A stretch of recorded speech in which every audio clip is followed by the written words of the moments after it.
Hi, everybody. Welcome to the Jimmy Dore Show. I'm back. I'm still under the weather. I've been sick since May 7th. But anyway, it doesn't matter. We're here today. We're here with the miserable liberal and Ron Placone. I'm miserable. Howdy, howdy. And we have, the horribleness that's been happening in Gaza, right? There's an open-air prison, Israeli occupation, and they're starting to protest against it. And so the way that Israel has responded to the Palestinians protesting against their having to live in an open-air prison is by shooting them with snipers. We've told you that. So that's how they're handling it. So it's, the most disgusting human rights violations, if you want to call out and out murdering people. And what kind of people are they murdering? Well, so there's been people going to give first aid to the wounded, right? So here's one of them.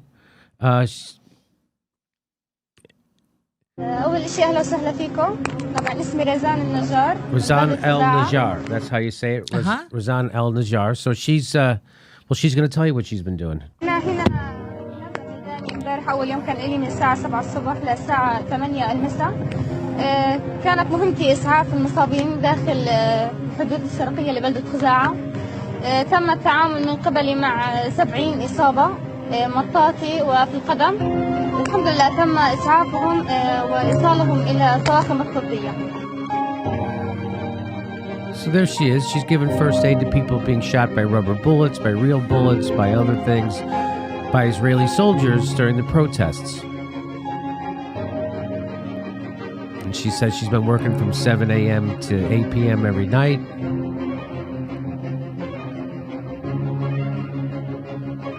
I wish I had a better quality video of this.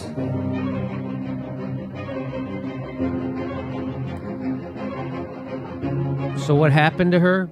Well, so she sounds like a pretty decent person. And you see what she's doing there. She has her white coat on and she has her hands up. So here's another picture of her with her hands up as she's going over to assist someone who's been injured. So she's a medic, got the white coat on, got her hands up, white gloves.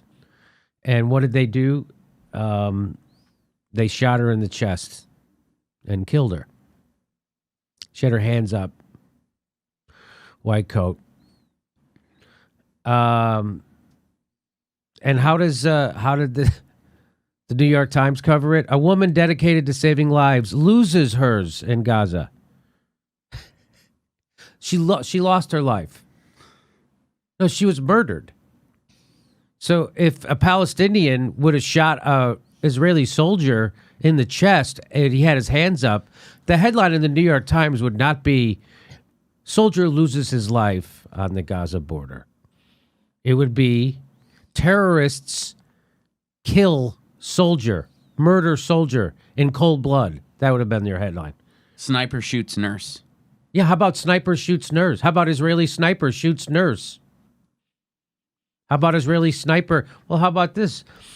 So this is from George Galloway. He says, the war crime committed against Razan Najjar has gone virtually unremarked among our political class and its hireling lickspittle media. Yet on my Twitter alone, more than 1 million people in not 36 hours have engaged with it. The mainstream media is a doomed, hollowed out shell. This is the future. So, I mean, if there's anybody, like I about a year ago, maybe a year and a half ago, I went on a famous person's podcast who's a very nice gentleman, well-meaning and very funny, and a friend. And we got into a heated discussion, shouting match, about Syria. And, I get it. I understand that if you are a casual observer of the news, you would have thought that Saddam Hussein was Hitler and that he had weapons of mass destruction. You would have thought that. You would have also thought that Assad is a butcher that we have to go topple to save his own people from him. You wouldn't know that we actually started that war in Syria. The CIA funded terrorists to topple Assad, right? So when we don't like someone, we overthrow them like we did in Iran. We don't like democracies. Meaning, when I say we, I mean the intelligence community in the United States, the CIA, and our governments. So I understand. I went on a show and he was screaming at me that, we've got to help those people in Syria, which is exactly what the permanent state, the intelligence community, the CIA, and the military-industrial complex wanted you to think. But every independent journalist has gone over there, has shown this is ridiculous. And now we know, from many, many different sources, that the United States, one of them being the Washington Post, is that the United States CIA funded terrorists to overthrow Assad. That's what this is all about. And of course, Professor Jeffrey Sachs went on MSNBC's Morning Joe Ball and leveled everybody, saying that we made this mess in Syria. So what I'm saying is, if you still think that what we're doing in Syria or Libya or Afghanistan or Iraq or Niger or Somalia or Yemen has anything to do with helping people because we care about people, well, this should disabuse you of those stupid notions, right? Mm-hmm. Stuff like this, just the out-and-out slaughter of people on the Gaza border by Israeli soldier snipers. Also, I'll give you this. This is from the Quds News Network, QUDS. No wonder that Palestinian paramedic Razan Ashraf Najjar was killed by Israeli war criminals on the same day that Nikki Haley vetoed the UNSC draft resolution for international protection of people of Palestine. U.S. voted against a draft resolution in the UNSC, United Nations Security Council, calling for protection of Palestinian demonstrators in the Gaza Strip. She voted against it. So if you still have this idea that the United States pushes humanitarian agenda anywhere, what we push is a military-industrial complex agenda, bankers' agenda, and fossil fuel companies' agendas. And what do we use to push that agenda? Our military. So this should disabuse you of any of those ideas if you still think that. That's why I brought up that podcast I went on about a year ago. I would say 80% of the people who call themselves the resistance buy into the government's narrative on foreign policy, which is this. So here's a quick little Israeli war crimes 2018. Killing journalists, killing medics, journalists. Look at this. Killing disabled people. I want to add to this, Jimmy, is according to the Geneva Convention, it's Article 24, medical personnel exclusively engaged in the search for or the collection, transport, or treatment of the wounded or sick, or in the prevention of disease, staff exclusively engaged in the administration of medical units and establishments shall be respected and protected in all circumstances. Yeah, okay, that's... Again, that's for the losers of wars. They have to abide by the Geneva Convention. The winners don't have to abide by the Geneva Conventions. The losers do. So we're the winners, and we never have to abide by them. Right now, the United States is helping Saudi Arabia commit a war crime, commit siege warfare, which is a war crime in Yemen.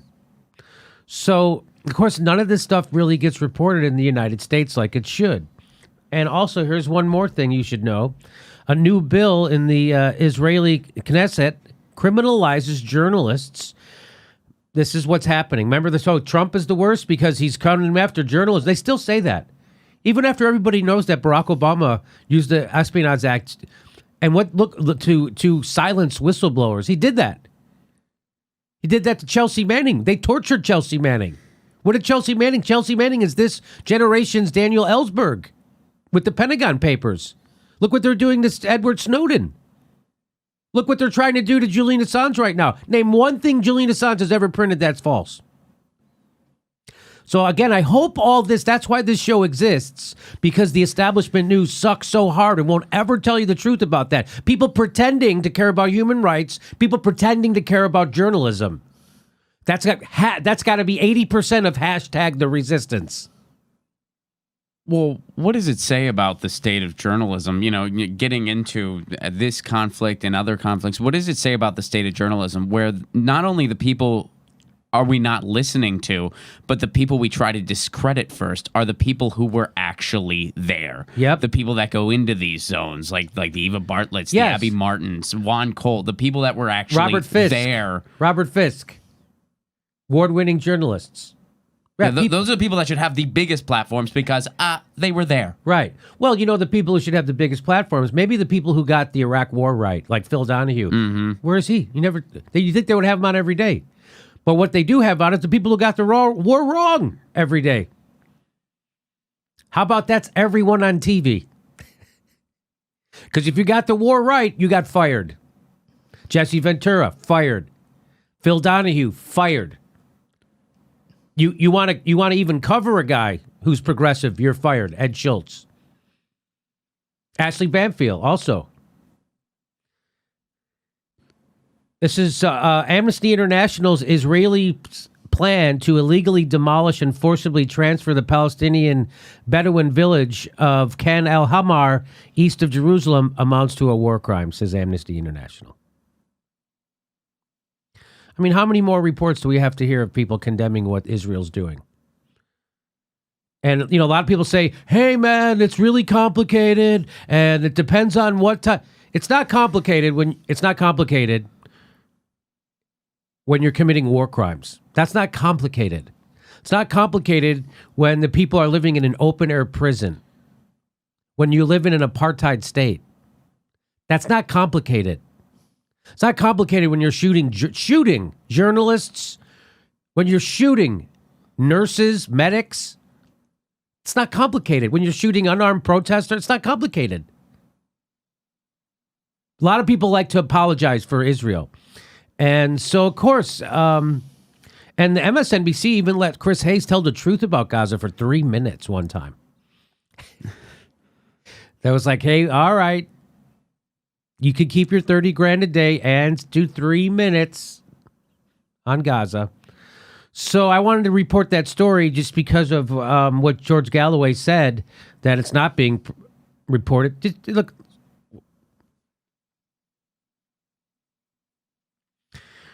What a beautiful humanitarian that was just killed in cold blood. Hands up, going over to give medical care to someone, and they shoot her right in the chest.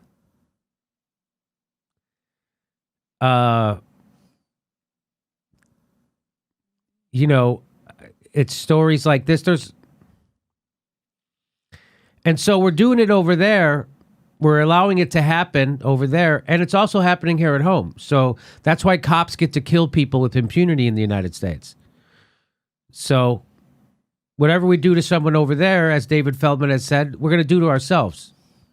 And we're already doing it. And our news media is worthless. Worthless. So I wanted to... It's a sad, sad story. And I hate having to report. It's like most mornings I wake up, I don't even want to go on Twitter. Not because of the stupid things people say about me, but because of how horrible reality is. And how everyone's just sitting there and letting it happen.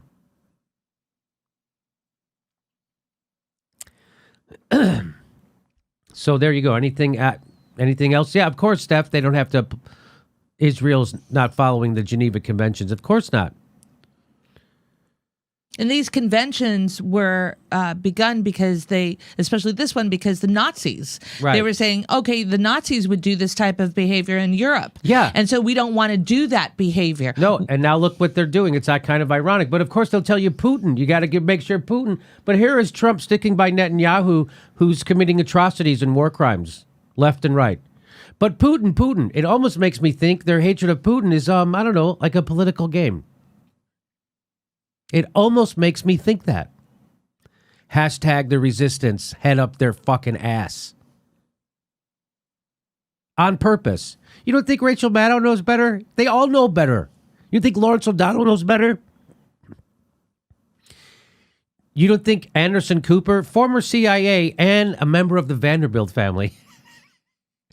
Boy, if there's anybody who's going to be a muckraker. Well, that's why I would say the corporate media at this point, and especially when it comes to anything international, they're not just worthless, they're destructive. They're destructive, of course. Well, they're owned by the people they're supposed to be exposing. And that's the problem. They're owned by the military-industrial complex. They're funded by fossil fuel companies. They're funded by banks. And those are the people they're supposed to be exposing. And they're not. They're funded by them. I guess that's why we get to. That's why the truth seems so obvious to us, and we tell it so freely because we don't get money from those people. We get money from you, who can't stand that kind of news. That's why you come here. So okay. So the silver lining, if there is one, or if you can make some lemonade out of this horrible, horrible situation, is that you can point to this when people think that the United States is out there doing humanitarian work. You can do that. You can point to this and say, if we really gave a shit about anybody, why wouldn't we be doing something? Because we don't. In fact, we do the exact opposite. We vote against protecting people. Our next live Jimmy Dore show is July 1st in Portland, Oregon, and July 15th in Chicago, Illinois. We're doing a live show July 15th in Chicago, Illinois. Go to a link right there for all the tickets to all the live Jimmy Dore shows. Plus, if you can help become a premium member, we give you hours of bonus material every week. Become a patron or a premium member. And if you're on Steam It, we're steaming it right now. Plus, every Saturday, we do a live Super Solid Chat Saturday where it's a live stream and you can ask us questions and we'll answer them back. Every Saturday, 2 p.m. Pacific time. Thanks for your support.